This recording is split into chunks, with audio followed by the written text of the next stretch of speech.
Plastic pollution in Africa requires urgent intervention. The search for a pan-African response towards zero plastics in the seas of Africa is underway.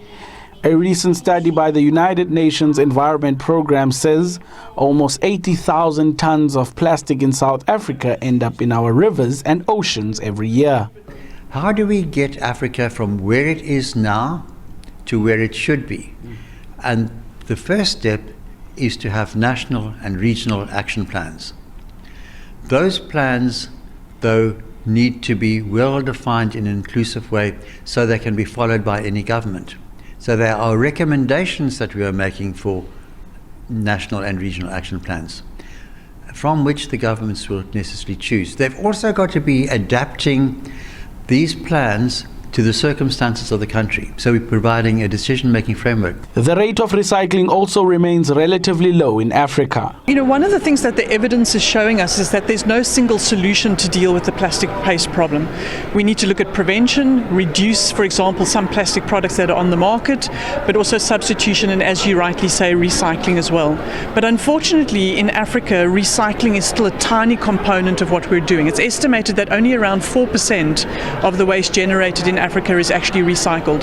So there is so much more that needs to be done, but obviously that requires creating a market for that material, because you can't just collect it if you've got nowhere to take it.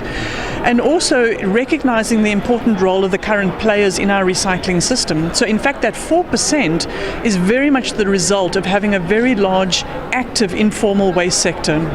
And so how do we integrate that informal sector into our waste economy? How do we create the markets? And really importantly, how do we create the right policy instruments to grow recycling?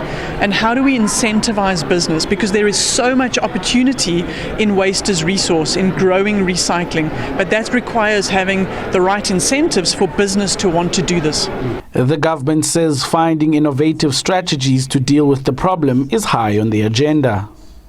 Waste and climate change looks much more at the technological side of waste management, and waste in society, because we felt it's very important that we address the societal matters regarding the management of waste. We are piloting, together with National Treasury, a waste reclaimers registration system. Johannesburg as a city was the first one to come on board as well. And that is we estimate numbers of waste reclaimers anywhere from 70,000 to upwards of 90,000. So we don't know, because they're informal.